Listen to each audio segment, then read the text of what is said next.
All right, everybody, welcome back to another week here on the Pattison Report. I'm Brandon. That's Ryan. The sky is falling, seemingly, if you listen to the Philadelphia media at the moment. And we're going to kind of jump right into not the Eagles on the field, not the Eagles depth chart, not the draft moves, all that stuff. We're going to get to hopefully soon when all this is behind us. But at the moment, I mean, the vibes surrounding the Eagles are just absolutely horrendous. And I want to just first, I guess, ask you, Ryan, like, in your opinion, how did we get here? How did we go from a team that was, the guys took pay cuts to be on this team because of their locker room culture, because of the kind of togetherness and the fun that the Eagles were known for having. How did we end up where we're at now, where it's so toxic and finger pointy, and it feels like the world's kind of just like laser focused on what went wrong with the Eagles? Well, they say all good things must come to an end, and It feels like we're at the end of an era.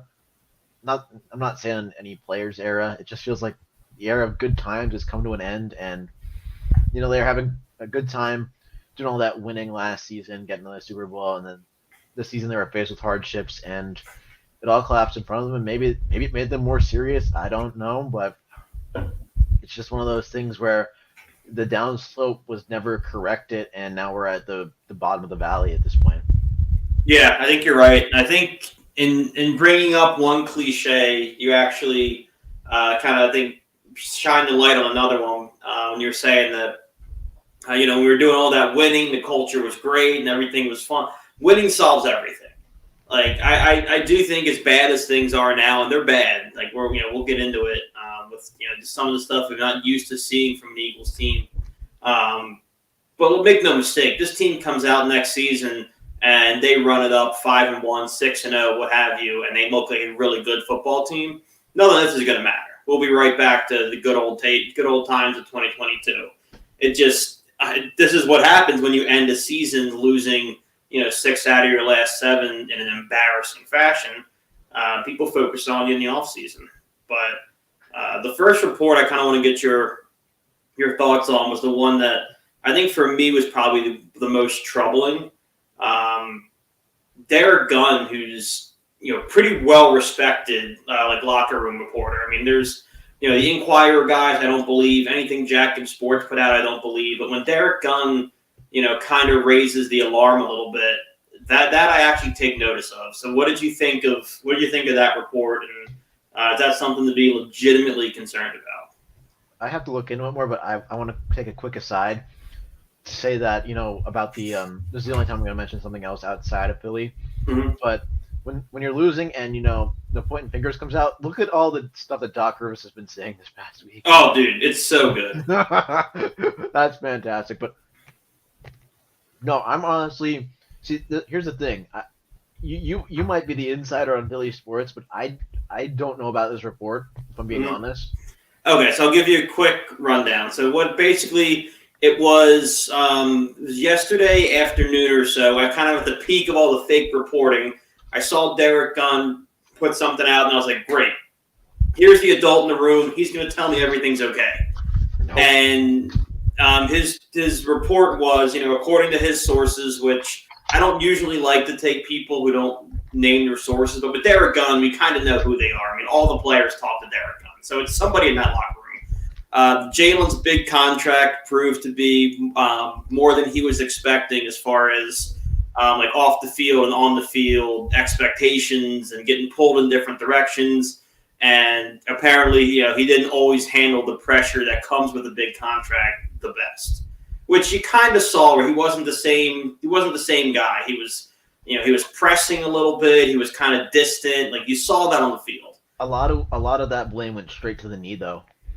Yeah, and apparently, I'm sure the knee played a role, but people in the locker room, apparently noticed that he wasn't the same guy. They felt like he was overwhelmed by the pressures of a contract of that size. And then the second part of it was losing Big Dom was a bigger deal than fans realized. Big Dom suspended and kind of controls Sirianni's emotions on the sideline. With Sirianni going unchecked, he kind of crossed the line with some players and coaches during games. I can believe that, but it's just one of those things where you have to. I get it. The first season after a big contract is hard, but you see I'm trying to put up a comparison because Patrick Mahomes is just different. He's up in a different stratosphere. Herbert played on his deal without pressure. Mm-hmm. I think was Burrow's extension this year because if he didn't make it that far. Yeah, that's really hard to judge because he wasn't a healthy season. He wasn't healthy, so it's not like we have a big track record of these new age quarterbacks getting contract extensions that, like I said, aren't Patrick Mahomes because he's just different. Mm-hmm. That we haven't seen them perform because they either haven't been asked or they've been hurt. Jalen Hurts was hurt, but he was still able to play. Joe Burrow obviously was different, but it's just one of those things where maybe he gets a counselor or maybe the team therapist or something like that. Hopefully get this under control because it is a lot of money and he has a whole city's hopes riding on him. And the reputation of this city is if you play bad, they're going to be against you real quick. And it is a lot in Philadelphia. I'd say more than other cities, say like a Los Angeles or I don't know, Tampa Bay.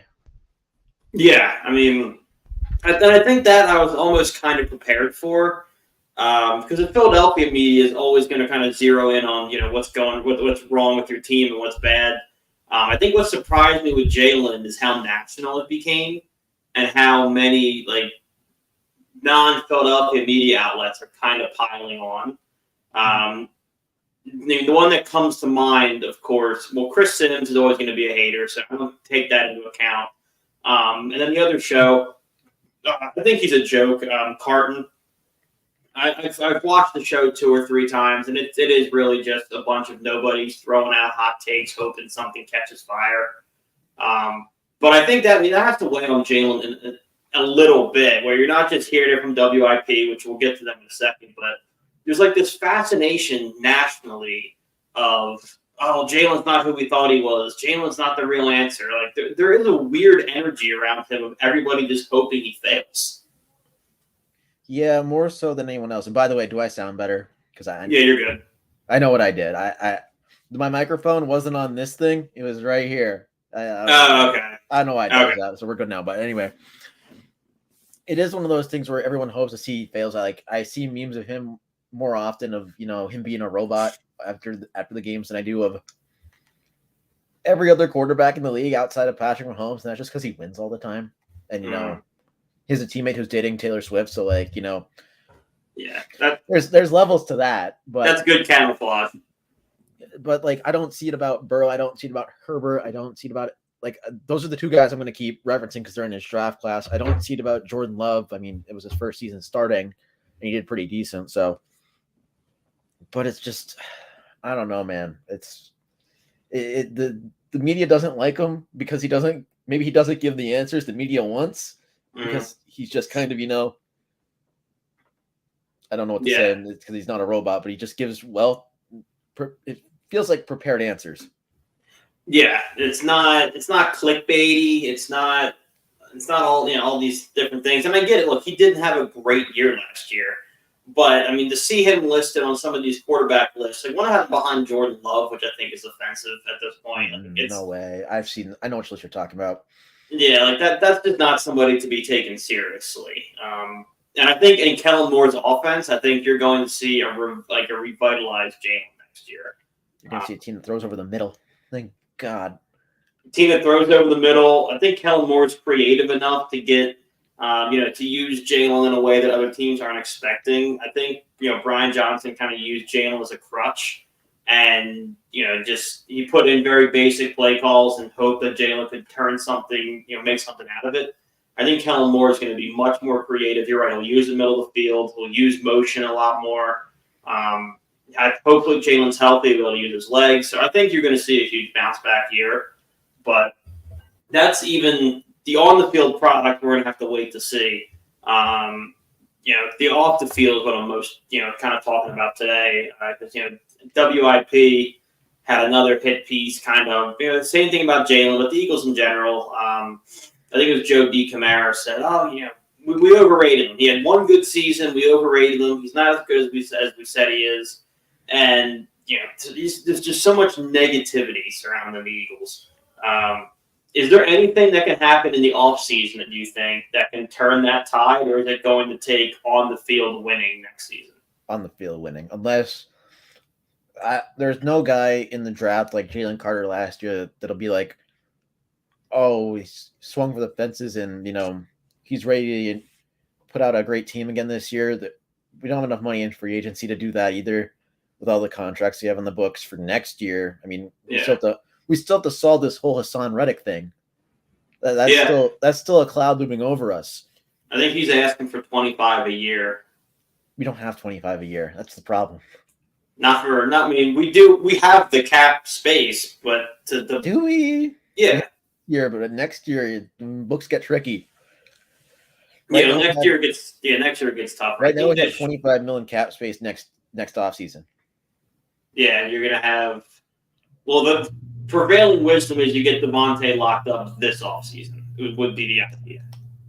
Howie's got a lot of work to do, but I trust him in the contract aspect of things. It's everything else I don't. The trust wanes a little bit. I still trust him. He's still the guy. Yeah, I mean, he's great with the contracts. I think he gets way too much heat for last year's draft because really any Eagle fan that looks back at that draft and the way that it went, and you don't look at it through hindsight glasses. I mean, we were all throwing him a parade at this time last year post-draft. I remember when the night was in and we're like, yo, Nolan Smith's still there. Yeah. I remember that loud and clear. The guy we hoped to get the first time around, we were fortunate enough to go get Jalen Carter. We're like, okay, between Nolan Smith and Jalen Carter, you always go Jalen Carter. It's fine. And then, your pick at like 26? 30. I forget 30. When that came around and he was still there, it was like, holy shit, we're going to get Jalen Carter and Nolan Smith. So I let Howie off the hook for the draft. Look, everybody makes those two picks. If there's one thing Howie Roseman likes to do, it's look ahead. He doesn't draft for this year like some GMs do. Because now Hassan Reddick's asking for that big deal. Josh Sweat's also a free agent. We don't have to it's not, sign both of them or bust. We have someone to hopefully replace one of them. We could lock up one to an extension while letting the other one go in a trade and recouping more assets and keeping going. That's why Tyler Steen was drafted last year. That's why Cam Jurgens was drafted 2 years ago.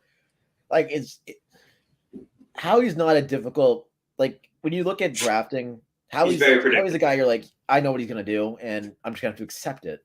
Yeah, he's very predictable. He values certain positions. That's why we consistently had a top 3 O-line in football. With the right D coordinator, we've typically had a great defensive line.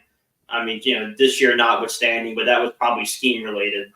So we're going to be good at what we're good at, and we're going to be bad at what we're going to be bad at. Most of the time, the secondary is going to suck, and the linebackers are going to be serviceable at best. You're going to have a great front seven on defense and a great O-line, and that's just what this team's always going to be. I pray that Howie does not look ahead this draft because the corner class is so good, like I've been telling you. I think we could have 5 or 6 or even more go in the first round. So, yeah, I mean, I think you got to come out of this with a corner because you can't. I was reading one of my favorite off-season articles is Rube Stay or Go, and I was reading that today for the cornerback room, and most of them are going, and they should. I mean, the only guys who I think absolutely deserve a shot to come back next year, Josh Jobe for special teams purposes. He didn't play horrible. Slay's going to be back. Ringo's going to be back. Ricks deserves to be back. I'm bringing Maddox back at a better cap hit than $9 million. I mean, they got to rework that somehow. The rest of that room's gone, in my opinion. So you're going to have to replace a lot of talent. No, I shouldn't say a lot of talent. A lot of guys.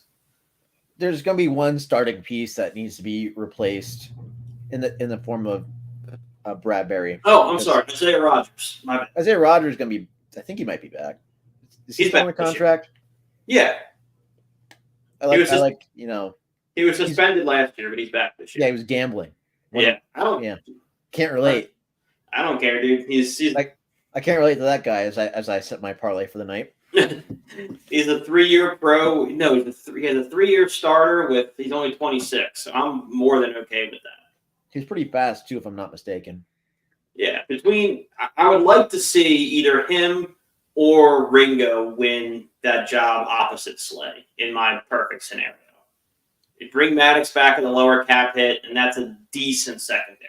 I'm okay with that, but if we draft a first round corner, I kind of want him in there within the first 5-6 weeks. You think? I don't know. I think Ringo's going to come into camp looking good. I have no idea what to expect from Rodgers, but he's had a full offseason. I'll put it this way: if we're starting a rookie corner week 5, I think something else has gone wrong.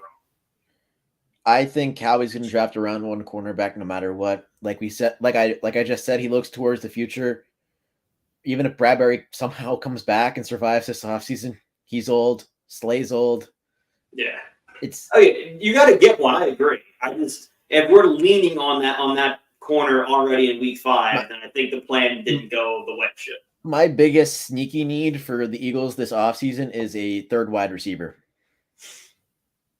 Well, yeah. I mean, is it really sneaky though? Need's a strong word because linebacker's a need. Corners a need. I said sneaky. I said sneaky. I know linebacker and corner are 1 and 2, dude. I said sneaky. As much as I like Julian Barr, he's not the answer. Sign a flyer in free agency that's been decent these past couple of years or past year. I'm for it. That's fine. The same thing you did with. I thought Olamide Zaccheaus deserved a lot more reps than he got. He wasn't bad. He was fine for a third option, and Quez Watkins he's done. He's got to be done. He's unplayable. Yes. We'll see. We have plenty more Eagles free agency to get into. The Eagles season never does next week. Truly stop.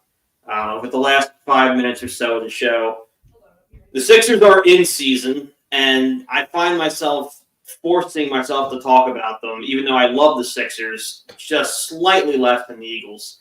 But without Joel Embiid, it almost feels like the B plot in the city. It's not the real team. I disagree strongly with a lot of Morey's moves. Giving up on Jaden Springer when we didn't make any sense to me. You drafted an ultra-young 19-year-old guy first round and then gave up on him after 3 years. That's weird team building in any sport. Especially given Boston to get a pick in return that you couldn't use for Andre Drummond. And when you watch the team out there tonight, Kyle Lowry's not the answer. He's nothing more than a veteran presence in the locker room at this point. And Tyrese Maxey looked like the only guy. Now, look, Buddy Hield's been really good. But tonight, Tyrese Maxey was the only guy on that floor who looked like he could carry a team. I love Nico Batum. I've been one of his biggest fans. I think he's the perfect piece next to Embiid. He doesn't fit on this team with Embiid off the floor. Same thing, Tobias Harris is going the wrong direction in a hurry. He had a woefully inefficient night tonight. And I know you don't follow the team super closely, so I'll keep it real. Thank God for my mental health. Yeah, I'll keep it real broad. But the way we're sitting right now, I believe we're in the 6th spot. The East is tight, but we're in the 6th spot right now. And Embiid hasn't started full speed practicing yet. He's at practice. He's at shoot around, but he's not involved. So you're looking at least probably another month without Embiid. Do you think they can keep their head above water that long? Barely. I think this team is playing tournament bound, and with Embiid, they'll probably slash through that. But then they'll end up with the 7th seed, get Boston around 1, and go home.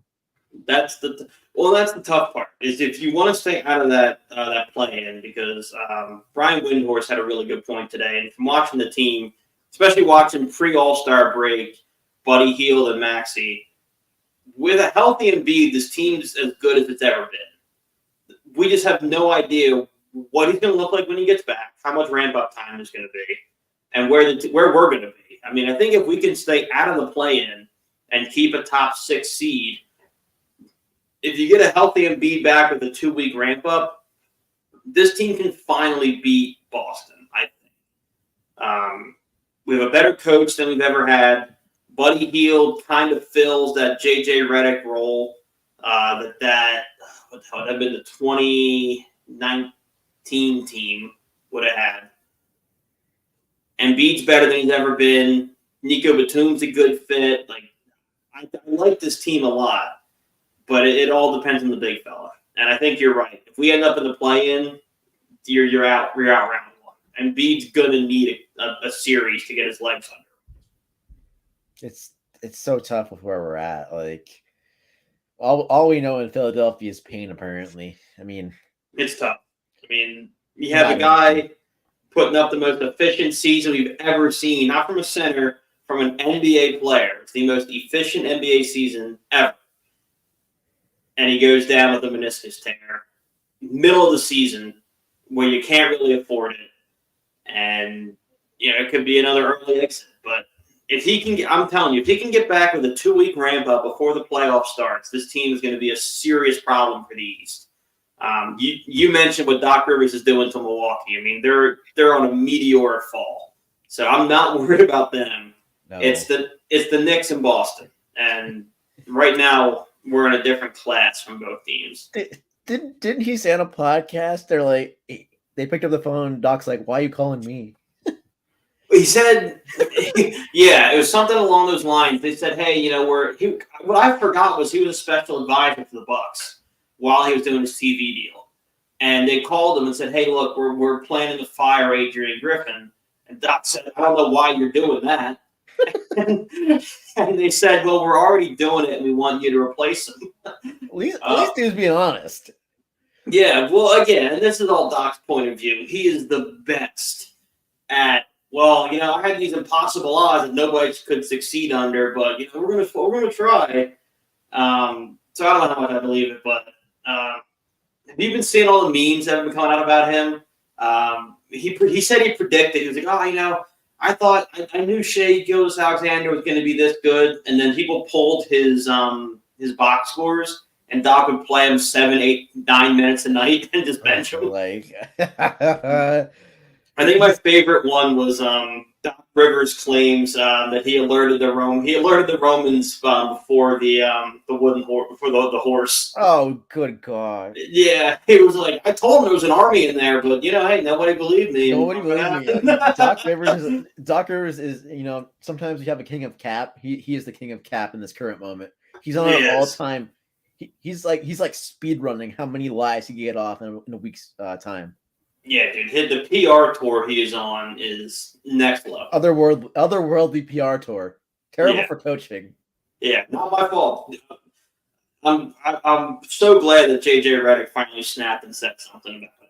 That's the first time the national media has been not on Doc's side. We're a championship coach, great leader, this, that. JJ finally said the quiet part out loud. He was like, all this guy does is make excuses.